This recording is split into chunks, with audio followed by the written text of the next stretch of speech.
how we can be the best marketers by being ourselves and being authentic. So I learned all of that the hard way. And ladies and gentlemen, it wasn't pleasant. Please, don't do this, okay? Don't do this. And I say it with a lot of fervor and a lot of passion, and it confuses people because they think I'm coming off too strongly. But you have to understand, like, I've gone through a lot of difficulties financially after my father died, and then gotten back up. And so my goal is to share with the world my story so that they can learn from it, so that maybe my kids and others, and and maybe yourselves can safeguard yourselves from some of the pitfalls that I went through. And no one understood. Like, even now, I deal with, you talk about service, and you talk about, and it's retail. So you're going to come in, and we're behind the counter, and then the customer is always right, supposedly. I also talk about the CAGE method. This is really cool. So it's C-A-G-E, okay? Consistency, authenticity, generosity, excellence. Wash, rinse, repeat. And then my mission, go over it. What's my mission? To inspire, motivate, uplift, rejuvenate. To make the mundane extraordinary and provide you a stellar, remarkable experience. It took me 5-6 months to make this mission statement. So find your why. It took me 5-6 months after I did this whole video and course to find out about what my why was. And when you find out what your why is, you're done with marketing. You can sell anything, you can do anything, and you can make people feel awesome. So you have to find out what makes you you and what makes you great. But it's all of us together in this environment, in a classroom, or in a retail store, or in a hospital, and working together, providing our excellent skills, what makes us, each of us, great. When that happens and you combine them together, that, ladies and gentlemen, is phenomenal. Marketing is about the experience, and that's what marketing has become. It's becoming an experience. People will not buy a how, and they will not buy a what. They will first buy into the why. What is your why? What makes you you? And how do you do it? The part of the brain that controls language is different from the part of the brain that controls emotion. And the part of the brain that controls emotion controls decision making. You're having old school, new school. So I'll tell you why I was hired to be the social media director. Because I'm the connection between the millennials and the baby boomers. Because I'm able to teach social media in a language that boomers can understand and get it and use it at their speed. I had like 20-year-olds and I had 70-year-olds all in a room, like 45, 50 people. And they all they understood it. They're like, Fahim, what is this? I still call it a pound sign. And people are so resistant to change, something new, and da-da-da-da. What are you supposed to do? So the other thing that I talk about a lot is that mediocrity does not sell. Excellence does. People will drive 30 miles, 40 miles for excellence. So pick a product and think about it. Think about yogurt before Chobani. Think about coffee before Starbucks. The argument is that there are givers and there are takers and there are matchers, right? There's 3 types of people in the world. Those who give, the generous, those who take, the moochers, and majority of the people match, right? Tit for tat, I got your shirt, like whatever, you do, you scratch my back. So the majority of the world is matchers. So you have moochers, right? You have takers all the time, right? Like old school corporate America. But then there are givers. There are the generous ones. And a few moments ago, I told you that my secret weapon of choice is generosity without expectation. And that's where I got it from. He gives examples about, in the long run, those who are generous and giving of their time, energy, experience, information, social currency, how to weed out the people who are takers in order to find either the matchers or the givers.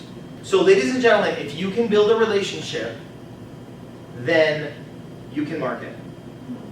Plain and simple. And that's all. The tools for building relationships could be through LinkedIn now. They were through referrals back then, right? Just because they're through Twitter and chat and SMS and Facebook Messenger, and they were through letter writing back then, or they were through sending cards and other media, and then make a phone call. I was listening to a podcast of a very wealthy business, and he's got all his personal clients and all his, all the people that he deals with that helped him get where he is, and their birthdays send him a reminder. And so when the guy, and he's got people in Australia, so he accounts for the time difference, and religiously he calls them, like he physically calls them and said, "Hey, it's so and so, just calling to wish you a happy birthday. Take care, man." I mean, that means a lot, right? That's what it's about. So be authentic, be generous, be giving, be you, but be you. Like, don't be me, please. Okay, so we talked about relationship building, giving and giving and giving and giving. Also, community-based business, just get heavily involved. If you guys are doing like community, okay, so Chamber of Commerce, so I got heavily involved, and that started like 2010, 2011. So Chamber of Commerce, and I was in the events, and and then all of a sudden, like the Grand Island Dispatch was just like, okay, Fahim's doing this and doing this and doing this, and it just kept like, constant. And then push positivity. Most important thing, guys. My biggest concern and my biggest topic or my biggest pet peeve is whatever you do on social media, and social media really is the internet. Like, the internet is social, and it's all marketing, and it's all connected. And I don't care what anyone tells you, but that's reality, because it is all connected, and people see it. So my brand has become pushing positivity. So you don't think that I don't know what's going on in the world? We do. But 17,000 people changed their religion or their political party because of a Facebook post. Said no one ever. I'll give you a great example. So now every person is talking about the fact, no, it's true, it's talking about the fact that it's dark, and it's cloudy, and it's whatever, and why'd you turn the lights off, and right? So give me something negative about this situation. Go. It's sad. It's hard to see. Oh, I was not prepared for that. Right, I wasn't prepared for that, great. It's cold there. It's cold? Cold air. Totally thrown off, right? And so the entire world, so this is all the negativity. This is all negativity. Not fight darkness with darkness. Just turn on the light. It'll go away. So it's passion, patience, persistence, politeness, combined with being awesome, authentic, appreciative, responsive, responsible, and respectful. And if you have all 10, I wanted to do everything to everyone. Don't ever become a yes man or a yes woman. Please don't do it. Right? Pick and choose your battles. And that is part of my journey in marketing. People wanted they wanted us to be the cheapest, the best, and extreme service and quality. It doesn't work that way. So the most important thing, I was in Columbus, Ohio in May of this year, and I learned this triangle, and it's just brilliant. So price, quality, service. Each of the points, it doesn't matter where. So on one point, price, quality, service. And that is your marketing triangle, okay? And that is retail, and that is whatever product you're selling. Now, pick any store, any business, anything, small, medium, large. You only get 2 out of 3. I said Walmart chose price twice. Light bulb moment. Think about it. Any business.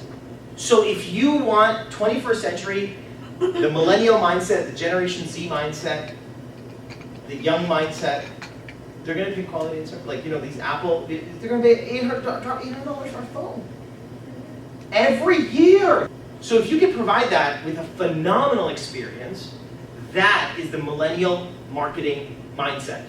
M to the 3rd power. But we're looking at it from, like, you and I are on the other side of the spectrum.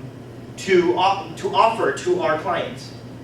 Does that make sense? Mm-hmm. So you and I have to choose that, right? It's not the people receiving it. Yeah. Okay? So on our side, okay, we're in this together here.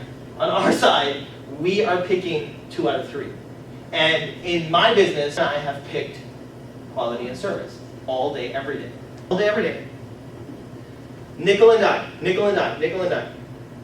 We're in the business of quarters. I don't know what a nickel and dime is. I want you to start looking, driving, and don't ever text and talk and drive. Start looking at billboards and see which ones resonate with you. See which ones move you. And it's interesting, you'll see a lot about the company. What the billboard says will tell you a lot about that company. How it makes you feel, it's rare. It's rare that a billboard will make you feel a certain way. And it was an ad for an air conditioning thing, right? So it said, it says, your wife is hot. Please call XYZ AC company right now. I love that ad. Get off the airport and I took the red card and said, I was like, oh, I said, what? How dare you talk about my wife? And it says, please call this air conditioning company. Brilliant, love it. I think it stays on the line of respect, even with, because, so it's not going, and yet, right, it was all, and all the images were air conditioning. I like to look at them because you see, you've got a certain amount of time and a message, and you can capture that, and if you can capture that person's attention, but if you can make that person feel a certain way, then that person will talk about you or your brand. That's the most important thing. And so, how to do that? Please understand, marketing through social media is anything but solicitation. Okay? So it's not solicitation media, it's social media. And it's social for a reason. Keep it social. So it's not religious, it's not political, it's not solicitation, it's social media. It's called social media to keep it, right? I'm not telling you that purse story, Megan, to sell you purses, to tell you to come to my store. That's really spammy and lame. I am telling you the story because it fits into my business. And do you see the difference? Like we're keeping this social. So if we do this, like if I just met Ray and I started selling him stuff and giving him my business, I only give you my business card because of my content. But if I started, you want to buy this, you want to buy this, we don't do this in real life. Why do we do it on social media? Like it's a turnoff. Like all $6.99, 3 for $1, 4. You get this all, right? Don't do this. This is not marketing. It's a mixed up ideology of thinking that you're going to sell something by bombarding people who have attention. So let's get back to attention and trust. The two most important commodities in the world today are attention and trust. And do not, the cardinal rule, Seth Godin, baby, the cardinal rule is do not exploit either one to get ahead in your company, in your marketing strategy, in your business. And if you can do that, you will never, ever, ever have a problem making money or being successful in the business world. Attention and trust. And if you look at case studies all day long, you'll see what happened to the big companies they abused one or both of those two commodities. Because they thought they were bigger than, and they're not bigger than the market. Okay? And then being romantic. And the other problem is nostalgia and the way things were. And that's great. And I remember answering machines, and I remember, we remember all these things. But if you remember and you stick with that strategy, you're going to go out of business very soon. Even Twitter is having problems because of Snapchat and my entire, let's connect. Well, where do you want me to, where do you think I'm letting you want me to connect with? Right? Like, okay, I don't love this medium per se, but 18 to 34-year-olds, 41% of 18 to 34-year-olds in America are on Snapchat. Says Snapchat.com. So whatever, right? Like that's where I got that stat from. The attention is there. I exude excellence, and that I get from an Aristotle quote. We are what we repeatedly do. Excellence then is not just a habit, not just an act, but a habit. So exude excellence is my motto, that I don't want mediocrity. You strive for perfection, excellence will be tolerated. Try before you buy. This is a huge model. Market testing, just a quick thing. Market testing, Instagram is a great test market. You know, Kickstarter is a great test market. So the most important thing that you guys, if you have a product that you want to bring to launch, market launch, test it. And you know, not just with your friends or in the class, but you've got an entire world out there through social media to test that product out. So make sure that the product is resonating with all different types of demographics, age, gender, different types of people before you go out there and spend a whole lot of money and invest not knowing that your product's going to sell. And so market testing has gotten so much easier and cost effective now than it ever was. So please take advantage of the channels. You know, and visual is huge. Like, it's amazing. Don't ever, I don't care if you believe it now, but believe it after we get this class. Don't sell anything that you don't believe in. Just don't. It's not gonna last. It goes against authenticity. It just does. It does. So that's my test. So every product that I add, why do you sell it? Why does other places not sell it? Because it's me. It goes with who I am, right? I want to give this to my own kid, so let me sell it. I use this on my own child. Let me sell it. And I don't have to sell it. Like, I don't ever have to sell it. So marketing is, it's different from selling. It's basically allowing someone to be, so now, in this hour and a half, you guys have totally become familiar with Island Ship Center and what we do and who we are and my brand without me soliciting to you. Like, I'm not. I totally am not. I would love to welcome you in my store and for us to have a conversation, and I will drop what I'm doing for each one of you, except in the month of December, like you're saying, because it's Christmas season, and take you in the back and have a meeting. And I don't want you to buy anything from me. At all. And I don't want you to talk about my business, nothing. Because I'm fully 200% invested in the relationship. That's what I'm all about. And when you build that relationship, it's like a flower. So you invest in it, and you know, 17 months sometimes it takes, 6 months, 8 months, whatever it does. And that's how I did it. Every single person, if like 100 people come into my store a day, 85 to 90, we're getting a lot more now, so about 85, I know their name personally. That's how much work I've done. Yeah. I know if they've got a dog or a cat. I know their neighbors. Oh yeah. What kind of car? I know what college their kid is going to, because dorm room made easy, we ship to their dorms. I know if the cookies got there or not. And conversation is currency, my friends. Hashtag that, tweet it, whatever you want to do. Candace, conversation is currency. Got it. Generosity sells. Authenticity sells. Excellence sells. Attitude sells. Effervescence, don't use it, I'm thinking of trademarking it. You can call it high energy or whatever you want to call it. I call it energy sells. Effervescence sells. And I'll tell you something that has to be behind all of these qualities, and that is a sincere and pure heart. You can't do it by being fake. And you can't do it by having an ulterior motive. Give and take, Adam Grant. Read the book. You know what? Share positivity with the world. Like, just do it. It's amazing. It's amazing. It really is.